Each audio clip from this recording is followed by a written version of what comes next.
welcome to the first season of the Is the Planet Doomed podcast. This is a project produced by the students of a course with the same name in the Department of Geography at Colgate University. By unpacking some of the world's most pressing and complex problems, the episodes in this podcast help answer the question, well, are we doomed? In this episode, icummins traces the deeply racial dimensions of the drug war and mass incarceration in America. America's public enemy number one in the United States is drug abuse. In order to fight and defeat this enemy, it is necessary to wage a new all-out offensive. That was President Richard Nixon declaring the war on drugs in 1972. Since that speech, the war on drugs has become a $1 trillion conflict with no end in sight. While the conflict remains central to our political climate, the far-reaching consequences of the war on drugs is less addressed.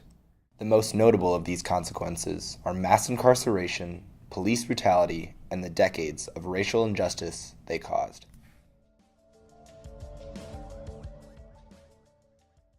A key element driving this injustice was the language used to define the war on drugs. Although subtle, using the word war carries large implications. The enemy in any war is a threat to national security and identity. So by declaring a war on drugs, Nixon dehumanized drug users and painted them as an enemy of the state, an enemy that must be stopped by force. For white communities, this justification of force was unconcerning, but for people of color, declaring a war on drugs has brought violence, destruction, and fear to their communities for decades. In the early 90s, black communities in Los Angeles became a literal battleground in the war on crack cocaine. It's been 18 years since the war on drugs was declared. Newly elected President George H.W. Bush has been in office 7 months when he addresses the nation live on TV. This is crack cocaine. It's as innocent looking as candy, but it's turning our cities into battle zones. In the early 90s, the flow of cocaine coming into LA via Mexico has made the city the center of the crack cocaine epidemic. Just as this video from the History Channel describes, Los Angeles was the epicenter of crack in the 90s, and as a result, violence was on the rise. While the influx of drug trafficking created a spike in criminal activity, the majority of violence stemmed from the LAPD and their blatant acts of police brutality. In the early 90s, a multi-billion-dollar budget increase was given to the city almost directly to fight the crack trade. Money that could have been used to provide health services to fight addiction or to educate communities about the dangers of drug use. Instead, it was used to militarize the LAPD's all-out war against crack.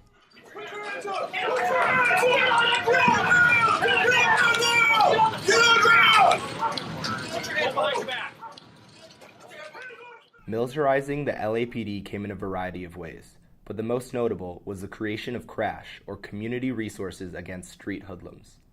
CRASH was a specialized branch of SWAT that used military tactics and weapons on drug busts. Think the Navy SEALs of crack.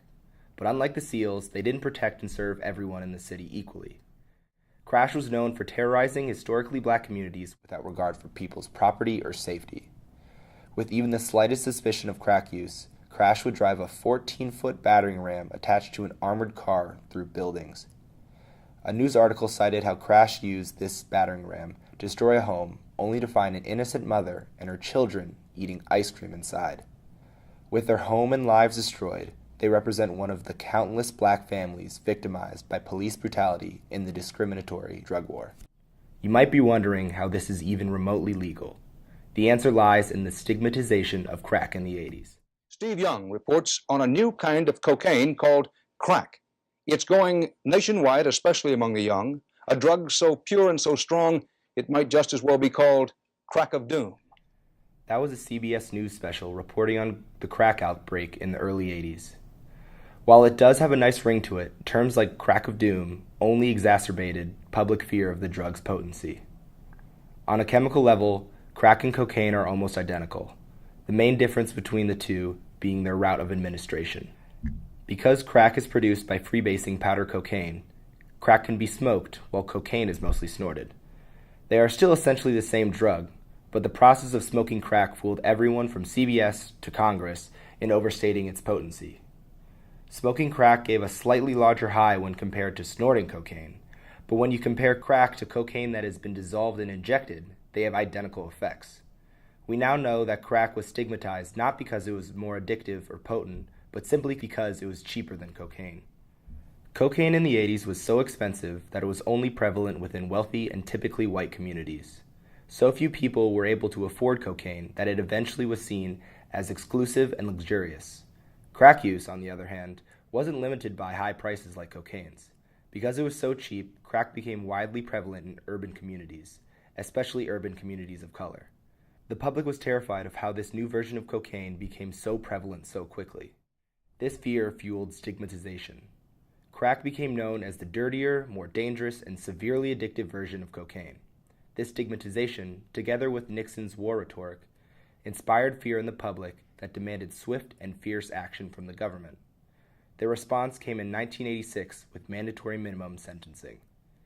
Meet Kevin Ott, just one of the hundreds of thousands of people forever changed by mandatory minimums, and not in a good way. My name is Kevin Ott.